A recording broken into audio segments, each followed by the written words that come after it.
오늘은 사랑의 호수라는 제목으로 말씀의 은혜를 나누기를 원합니다. 제가 오늘 말씀을 이렇게 묵상하면서 다윗하고 요셉을 좀 비교해 봤습니다.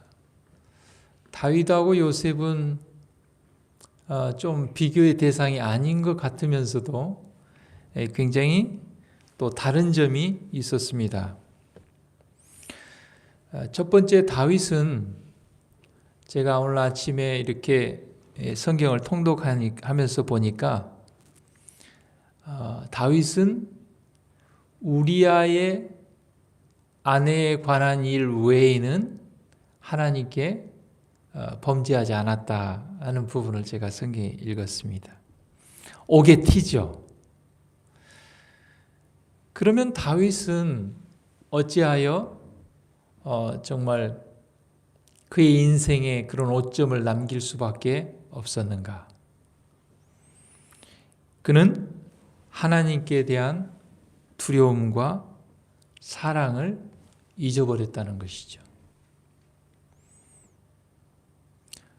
그가 이제 왕이 되고 많은 사람으로부터 정말 섬김을 받다 보니까 교만하고 자만하게 된 것이죠. 그 겸손했던 다윗,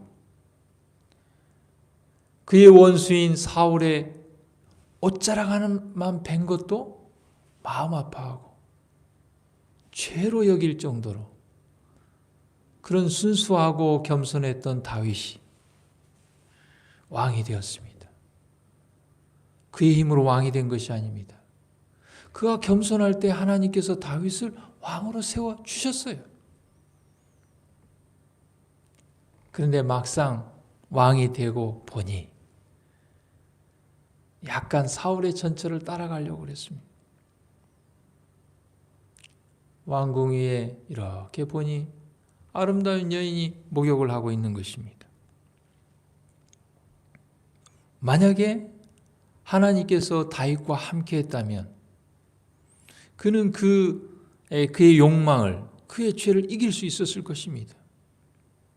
순간 그는 내가 왕인데 내가 못할 것이 무엇이 있는가? 내 명령 하나면 모든 것을 할 수 있다고 생각했습니다. 그래서 신하를 보냈습니다. 누구인지 알아보고 오라. 우리아의 아내입니다. 그럼 거기서 멈춰야 되는 것입니다. 그의 시야에 하나님이 없는 것입니다. 왕보다 높으신 하나님을 잊어버린 것이죠. 하나님께서 그의 인생을 죽을 고비를 여러 번 넘기게 하시고 인도하고 보호하신 그 하나님의 사랑을 잊어버린 것이죠.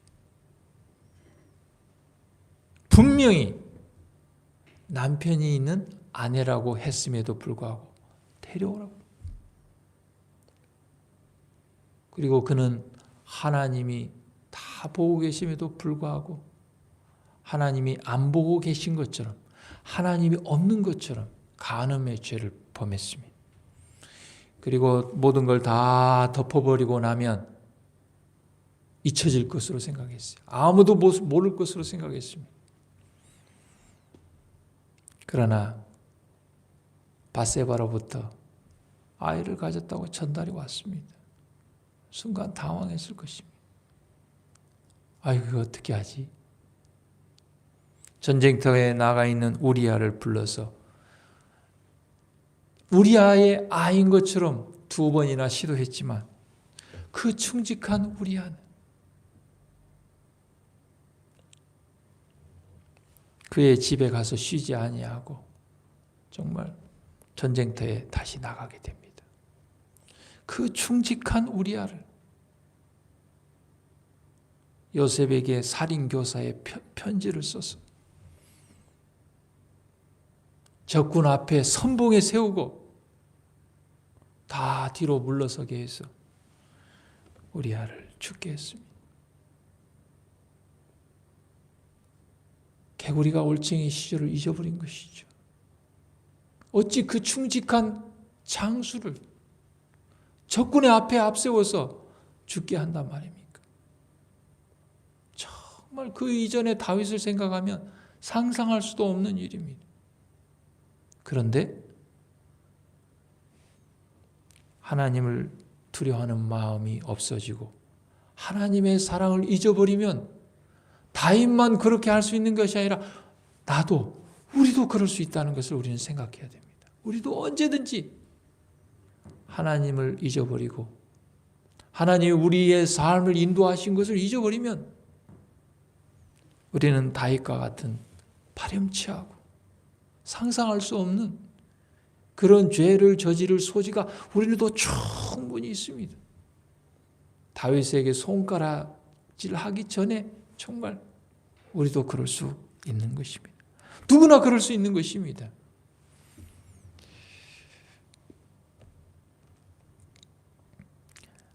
요셉은 어땠습니까?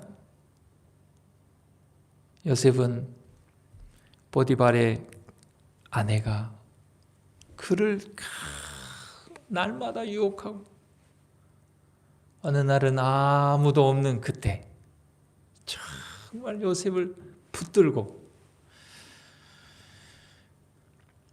요셉은 이야기했습니다. 내가 어찌 이 큰 악을 행하여 하나님께 득죄하리까? 당신은 나하고 둘만 있다고 이야기하지만 하나님이 다 보고 계신다. 내가 죽는 한이 있다 할지라도 오해를 받아서 옥에 갇히는 한이 있다 할지라도 어떤 손해를 감수한다 할지라도 하나님을 두려워하는 그 마음을 버릴 수 없다. 이 점에 있어서 다윗과 요셉의 큰 차이점이 있습니다.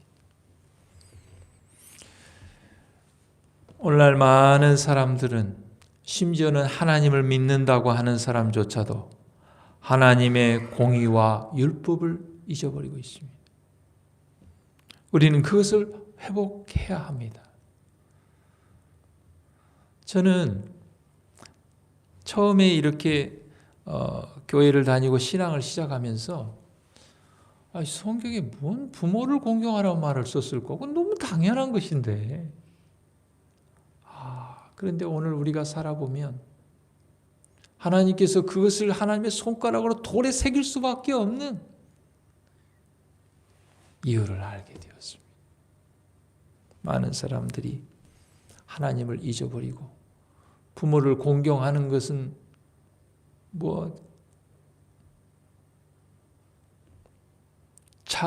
좌우에 치고라도 부모를 죽이기까지 하는, 자식을 죽이기까지 하는, 돈 때문에 남편을 죽이고 아내를 죽이고 이런 세상이 되었습니다. 그래서 하나님께서는 잊지 말라고 친히 손가락으로 돌에 그걸 새긴 것이죠. 전도서 8장 11절 하나님께서 말씀하시기를 악한 일에 징벌이 속히 실행되지 않으므로 인생들이 악을 행하기에 마음이 담대하도다. 여러분, 하나님께서 다윗이 우리아의 아내를 간음하고 우리아를 전쟁터에 보내서 죽이고 그런 모든 과정을 지켜보면서 얼마나 하나님께서 인내하셨겠습니까? 다윗아, 이제 여기서 멈춰라. 여기서 멈춰라. 여기서 멈춰라. 하나님께서 징벌하지 않으신 것은 하나님께서 사랑으로 계속 호소하시는 것이죠. 더 큰 비참한 일이 벌어지기 전에 멈추기를 바라시는 하나님의 사랑의 호소죠. 사람들은 그것을 잊어버린 것입니다. 예수님의 재림이 지체된 것은 한 사람이라도 회개하고 하나님께 돌아오기를 바라시는 그 사랑의 그 호소와 인내인 것을 사람은 모르고, 예수님이 지금 몇십 년, 몇백 년, 몇천 년이 지났는데 뭐 온다는 거야? 악을 행하기에 사람들이 담대해졌습니다. 사람의 마음에서 하나님께 대한 두려움과 사랑이 제거되면 그 마음이 매우 잔인해질 수 있다. 우리의 마음에서요, 하나님에 대한 두려움과 사랑이 제거되면요, 목사라는 직책도, 장로라는 직책도, 집사라는 직책도, 신앙을 30년, 50년 했다는 것도 아무 소용이 없어지는 것이죠.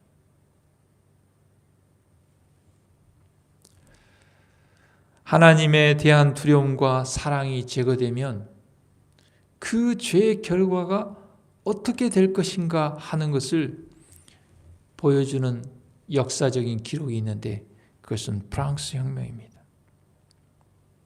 악을 제하시는 하나님의 성령은 하나님의 은혜의 선물을 멸시한 백성들로부터 떠나가 버렸다. 그리하여 악은 성숙해지기까지 방임되었다. 하나님의 성령께서 이렇게 제어하고 있으니까 우리가 이만한 것입니다. 그런데 프랑스 혁명을 통하여 그들이 하나님을 버리고 성경을 버리고 성령을 거부했습니다. 그러면 그들은 행복할 줄 알았어요. 그러면 그들의 국가는 더 부강해지고 잘 살 줄 알았습니다. 보이지 않는 하나님 버려도 될 줄 알았습니다. 그런데 그 결과와 비참함이라는 것은 글로 쓸 수 없을 만큼 각시대 대쟁투 284페이지에 참 이 기록을 읽어보면 너무나 사람이 이렇게 잔인할 수도 있구나 하는 것을 보게 됩니다. 매일 단두대가 아침부터 장시간에 걸쳐 힘드는 일을 하고 노예선들이 차고 넘치는 것처럼 감옥들이 넘치고 하수구의 도랑들이 피로 물들어 센 강으로 흘러 달아가는 그런 시대가 왔다. 처형될 희생자들을 실은 마차들이 날마다 파리시의 도로를 지나 그 운명의 심판정으로 가고 있는 동안에 최고 의원들이 보낸 각 지방의 총독들은 실로 수도 파리에서조차 볼 수 없는 잔인무도한 일을 행하고 있었다. 올라가고 내려가는 단두대의 칼날은 그들이 살육할 분량에 비하면 너무도 느렸다. 길게 줄지어 서 있는 죄인들은 풀을 베듯 포도탄에 의하여 쓰러졌다. 사람이 가득히 탄 거룻배의 밑바닥에 구멍을 뚫어서 몰살시키기도 하였다. 리옹은 황무지로 변했다. 아라에서는 죄수들을 신속히 죽이지 아니하고 천천히 죽임으로 그들을 더 괴롭게 하였다. 소미르로부터 바다에 이르는 노아르 강변에서는 나체로 된 시체들을 둘씩둘씩 흉측스럽게 포옹하게 해놓고 까마귀와 독수리들의 큰 무리들에게 뜯어먹히게 하였다. 남녀노소 할 것 없이 아무에게도 자비를 베풀지 않았다. 그 지긋지긋한 정치 아래 살육을 당한 17세가량의 소년, 소녀들의 수는 수백 명 단위로 세어야 하였다. 작고맹 당원들은 젖먹이들을 그 어머니들의 젖가슴에서 떼어내어 창끝에 꽂아가지고 이 창에서 던지면 저 창으로 바다 꼭기까지 한 적도 있다. 10년의 짧은 세월에 실로 무수한 사람들이 살육되었다. 참 하나님에 대한 두려움과 사랑이 제거되면 사람들의 마음은 매우 잔인해질 수 있다고 그랬습니다. 프랑스의 혁명을 통한 그들뿐만 아니라 다윗뿐만 아니라 우리도 그럴 수 있는 것입니다.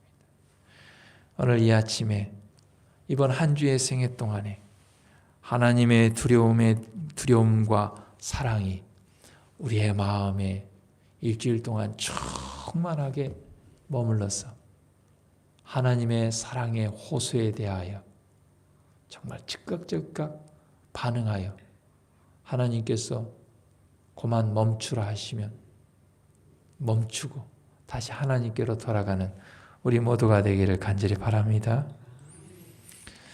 이 아침에 기도 제목은 우리 주영순 장로님 가정, 주은성 장로님 가정, 우리 한한성 장로님 가정, 우리 최은영 집사님 가정, 그리고 참 올해 하나님께서 복을 많이 주시는 것 같습니다. 작년 올해 우리 황대원 집사님, 우리 김사랑, 우리 아이를 이렇게 갖게 되었는데 한 6주 되었다고 하면 아마 내년 초쯤 출산할 것 같은데 정말 건강한 아이, 건강한 산모를 위해서 기도해 주시고, 우리 김경란 집사님, 우리 아들 효인이 이제 둘째 곧 날 건데 그 일을 위해서 좀 기도해 주시고, 우리 윤성민 전사님 사모님 이제 출산하고 좀 아직도 이렇게 이제 붓기가 안 가라앉고 좀 힘들어하는 것 같습니다.